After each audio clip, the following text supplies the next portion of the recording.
Hello everyone, this is doctor Jeevesh Yadav. तो CRAV 2026 के लिए हम लोग मोस्ट इम्पॉर्टेंट 70 टॉपिक यहाँ पे डिस्कस कर रहे थे और इसी सीरीज़ को कंटिन्यू करते हुए आज की क्लास में हम लोग टॉपिक नंबर 35 के विषय में बात करेंगे। स्टार्ट करते हैं तो आज का टॉपिक। तो वमन कर्म के विषय में कुछ इंपॉर्टेंट चीज़ें आपको ध्यान में रखनी है जिनसे एग्जाम में क्वेश्चन आपके अराइज होते हैं। जैसे सबसे पहले वमन के विषय में बताया गया है कि तत्र दो शरणम ऊर्ध्वभागम वमन संज्ञकम, अर्थात दोषों को मुख मार्ग से बाहर निकालना ही क्या है, वमन कहलाता है। तो तत्र दोषारणम ऊर्ध्वभागम वमन संज्ञकम, अर्थात दोषों को मुख मार्ग से बाहर निकालना को ही वमन कहते हैं। फिर यहाँ पे वमन के विषय में षडंग ने बताया है अपक्व पित्त श्लेष्माणे बलाद्वे नयेत तू यत् वमन तद्धि विज्ञेय बदनस्य फलम यथा, अर्थात षडंगधर के अनुसार जो द्रव्य अपक्व पित्त एवं कफ को बलपूर्वक ऊपर यानी कि मुख मार्ग से बाहर निकाल देते हैं उसे वमन कहते हैं। तो क्या है, षडंगधर के अनुसार जो द्रव्य अपक्व पित्त एवं कफ को बलपूर्वक ऊपर मुख मार्ग से बाहर निकाल देते हैं उसे वमन कहते हैं। जैसे कि मदन फल। प्रयोजन के विषय में बात कर लेते हैं। तो प्रयोजन में बताया है यहाँ पे कि अमाशयस्थ कफ दोषा का अमाशयस्थ जो कफ दोष है उसका समूलोच्छेदन होता है, वह कफज रोगों के होने की संभावना समाप्त हो जाती है। तो अमाशयोक्त कफ दोषों का समूलोच्छेदन हो जाता है, वह कफ रोगों के होने की संभावना समाप्त हो जाती है। ये इसका प्रयोजन है। फिर चरक अनुसार वमन के अयोग्य रोगी कौन है। तो चरक अनुसार वमन के अयोग्य रोगी के विषय में बात कर लेते हैं। तो जैसे कि क्षतक्षीण, अति स्थूल, अति कृष्ट, ठीक है, बालक, वृद्ध, दुर्बल, श्रांत, क्षुधित, पिपासित, कर्म, भार, अध्वहत, उपवास, मैथुन, अध्ययन, व्याम, चिंता, प्रशक्त, क्षाम, गर्भणी, सुकुमार, ये क्या है, वमन के अयोग्य रोगी हैं। तो क्षतक्षीण, अति स्थूल, अति कृश, बालक, वृद्ध, दुर्बल, श्रांत, क्षुधित, पिपासित, कर्म, भार, अध्वहत, उपवास, मैथुन, अध्ययन, व्याम, चिंता, प्रशक्त, क्षाम, गर्भणी, सुकुमार, ये यहाँ पे वमन के अयोग्य के अंतर्गत अयोग्य रोगी है। इसके अलावा और कौन कौन है। तो सवृत्त कोष्ठ, दुष्छर्दन, ऊर्ध्वगत रक्तपित्त, प्रसक्त छर्दी, ऊर्ध्ववात, अस्थापित, अनुवासित, हृदरोग, उदावर्त, मूत्रघात, गुल्म, प्लीहा, उदर, अष्ठीला, स्वरभेद, तिमिर, संखक, शिराशूल, कर्णशूल, नेत्रशूल रोगियों में वमन नहीं कराते हैं। ठीक है, तो ये वमन के अयोग्य रोगी है। इसके अलावा और कौन है। तो गर्विष, विरुद्ध व अजीर्ण में निषेध स्थिति होने पर भी वमन दिया जाता है। तो ये थोड़ा ध्यान रखना कि गर्विष, विरुद्ध एवं अजीर्ण में निषेध होता है वमन, फिर भी अगर आवश्यकता पड़ता है तो देते हैं। फिर वमन के योग्य रोगी कौन से हैं।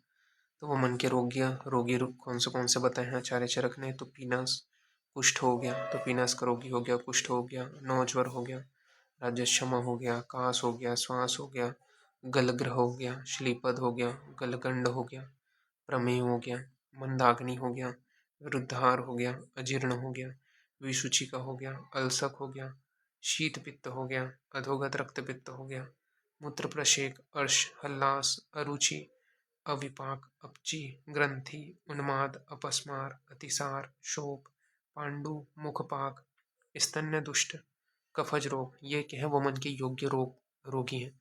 तो पीनस, कुष्ठ, नौज्वर, राजश्रमा, का, श्वास, गलग्रह, श्लीपद, गलगंड, प्रमेह, मंदाग्नि, विरुद्धार, अजीर्ण, विसूचिका, अल्सक, शीत पित्त, अधोगत रक्तपित्त, मूत्र प्रशेक, अर्श, हल्लास, अरुचि, अविपाक, अपची, ग्रंथि, उन्माद, अपस्मार, अतिसार, शोप, पांडु, मुखपाक, स्तन्य दुष्ट व कफज रोग, ये क्या है, वमन के योग्य रोग व रोगी है।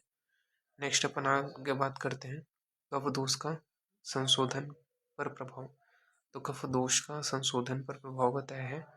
श्लेष्मोत्तर छर्दयति ह दुख विरिच्येत मंद कफस्तु सम्यक, यानी कि शरीर में कफ की अधिकता बिना कष्ट के वमन शरीर में कफ की कमी सुखपूर्वक विरेचन है, तो शरीर में कफ की अधिकता बिना कष्ट के वमन, और शरीर में कफ की कमी जो है सुखपूर्वक विरेचन है।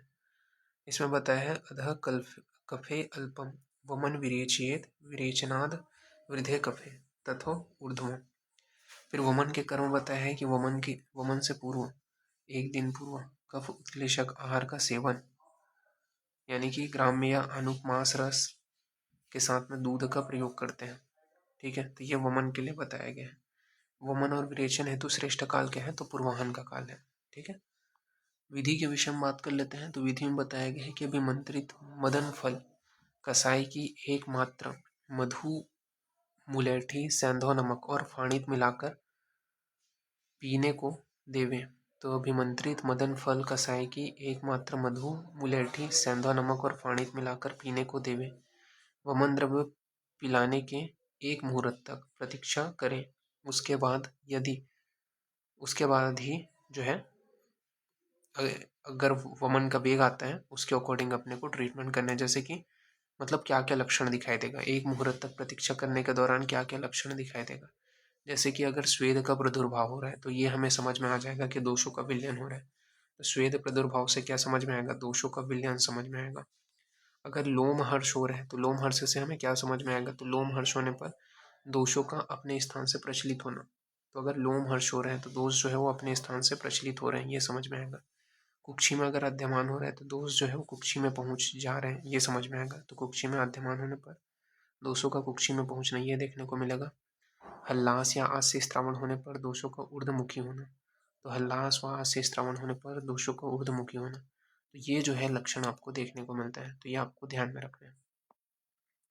फिर वमन में दोष निकलने का जो क्रम है वो यहाँ पे बताया गया है कि क्या निकलता है। तो सबसे पहले औषध, कफ, पित्त और उसके बाद में वायु। तो वमन में दोषों के औषध के निकलने का क्रम है, सबसे पहले औषध, फिर कफ, पित्त और वायु। ये सुश्रुत ने बोला है वमने प्रशेक औषधम कफ पित्त अनिल क्रमेण गच्छति। फिर चरक ने बोला है क्रमाद कफ पित्त मथ अनिल यस्यक समति वमति श्रेष्ठ। ठीक है, तो ये जो है लक्षण है। फिर वमन शुद्धि बोधक सारणी चक्रपाणी ने बताया है कि प्रवर शुद्धि में टोटल 8 वेग होते हैं।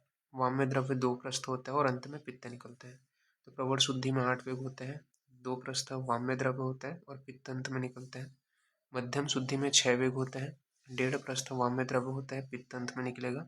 और जघन्य शुद्धि में 4 वेग होते हैं, जिसमें वाम्य द्रव्य 1 प्रस्थ निकलता है और पित्त जो है वो अंत में निकलता है। फिर वामक द्रव्य के विषय में बताया है षडवामक द्रव्य में मदन फल, जीवमूतक, इच्छा, गोधमार्ग, वत्सकृत वेदन आता है। षडवामक द्रव्य में मदन फल, जीवमूतक, इच्छा, गोधमार्ग, वत्सकृत वेदन आता है, उदान वायु से प्रेरित होकर के।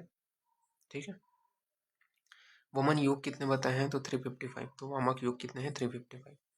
कौन से हैं, तो मदन फल, जीवमूतक, इच्छा, गोधमार्ग, वत्सक और कृत वेदन। तो मदन फल के टोटल 133 योग हैं, जीवमूतक के 39 है, इच्छवागु के 45 है, धमार्गव के 60 हैं, वत्सक के 18 है, कृतवेदन के 60 है।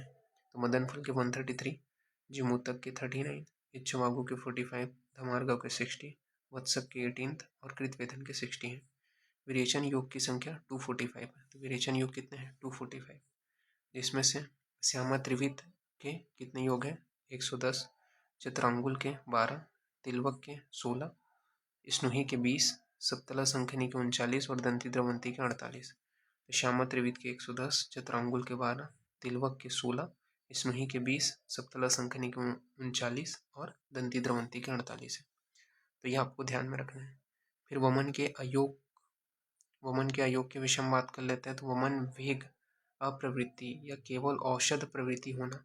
ठीक है, तो वमन के अयोग का लक्षण क्या है, अयोग होने पर वमन का वेग जो है वो प्रवृत्ति नहीं होता, यह केवल औषध की प्रवृत्ति होती है। वमन का वेग जो है उसका विभ्रंश यानी कि प्रतिलोम गति होना, यह वमन के अयोग का लक्षण है। सम्यक वमन का क्या लक्षण है, तो क्रमशः कफ निकलेगा, फिर पित्त निकलेगा, फिर वायु का निकलना, यह वमन के सम्यक वेग, वमन के वेगों का सम्यक रूप जाना। फिर वमन के अतियोग का लक्षण है फेनील रक्त चंद्रिकोपगमनम इति अतियोग लक्षणानि, यानी कि झागदार रक्त निकलना एवं उसमें चमकती रक्त चंद्रिका का निकलना, ये वमन के अतियोग का लक्षण है। तो झागदार रक्त का निकलना एवं उसमें चमकती रक्त चंद्रिका का निकलना। फिर वमन के अतियोग जो है उसका ये लक्षण है। इसका उल्लेख वमन का मतलब उल्लेखन किसका पर्याय है, तो वमन का ही पर्याय है। तो ये चीज़ ध्यान रखना, वमन का पर्याय है उल्लेखन। फिर सम्यक वमन का लक्षण क्या है, तो हृत पार्श्व मूर्ध इंद्रिय मार्ग शुद्धे लघुत्वे अपि च लक्ष्मणे। ठीक है, तो हृदय पार्श्व, हृत पार्श्व, मूर्धा इंद्रिय मार्ग की शुद्धि हो जाती है तथा शरीर में लघुता आ जाती है। ये जो है सम्यक वमन का लक्षण है। असम्यक वमन का लक्षण क्या है, तो दुश्छर्दिते स्फोट, कोटकंडू, हृत शाखा विशुद्धि गुरुगात्रता। तो क्या है, दुश्छर्दी का होना, स्फोट का होना, कोटकंडू का होना, हृत शाखा में विशुद्धि गुरुगात्रता का होना, ये असम्यक वमन का लक्षण है। फिर वमन के अतियोग का लक्षण क्या है, तो तृष्णा मोह मूर्छा अनिलोको अनिल कोप निद्रा बलहानि वमनो अतिशय स्यात्। तृष्णा मोह मूर्छा अनिल कोप निद्रा बल हानि। ठीक है, ये वमन के अतियोग का लक्षण है। फिर वमन के पश्चात क्या करते हैं, तो वमन के पश्चात मुहूर्त भर आराम करके स्नेहिक प्रयोगिक या विरेचनिक धूमपान कराते हैं। तो वमन के पश्चात मुहूर्त भर आराम कर स्नेहिक प्रयोगिक या विरेचनिक धूमपान कराएं। फिर वमन विरेचन के व्यापक बताए हैं, तो चरक ने कितने बताए हैं, तो 10 बताए हैं। तो वमन विरेचन के व्यापक चरक ने 10 बताए हैं, वामभट्ट ने 12 बताए हैं, सुश्रुत ने 13 बताए हैं। अयोगजन्य क्या है, तो आद्यमान, स्त्राव, हृदग्रह, अंगग्रह, स्तंभ, उपद्रव और क्लम, ये अयोग्य जन है। तो आद्यमान, स्त्राव, हृदग्रह, अंगग्रह, स्तंभ, उपद्रव, क्लम, ये अयोगजन्य है।